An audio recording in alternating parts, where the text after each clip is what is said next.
భారత రాజ్యాంగం అమల్లోకి వచ్చింది. రాజ్యాంగం మనకు హక్కులు మాత్రమే కాదు, బాధ్యతలు కూడా నేర్పింది. స్వేచ్ఛతో పాటు క్రమశిక్షణ, హక్కులతో పాటు కర్తవ్యాలు కూడా ఎంతో ముఖ్యమని ఇది మనకు గుర్తు చేసింది. మన దేశం అనేక భాషలు, మతాలు, సంస్కృతులు కలిగి ఉన్న దేశం. ఐకమత్యమే మన బలం.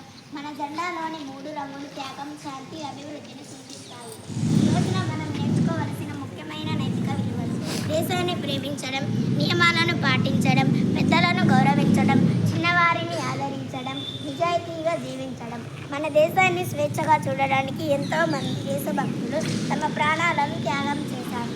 వారి త్యాగాలను స్మరించుకుంటూ మనం మంచి పౌరులుగా మారాలని ప్రతిజ్ఞ చేయాలి. మనం చదువులో ముందుండాలి, క్రమశిక్షణ పాటించాలి, దేశ అభివృద్ధికి ఉపయోగపడే పౌరులుగా ఎదగాలి. ముగింపు: ఈ గణతంత్ర దినోత్సవ సందర్భంగా మన రాజ్యాంగ విలువలను గౌరవిస్తూ భారతదేశాన్ని గొప్ప దేశంగా నిలబెట్టేందుకు మన వంతు కృషి చేద్దామని ఆశిస్తున్నాను.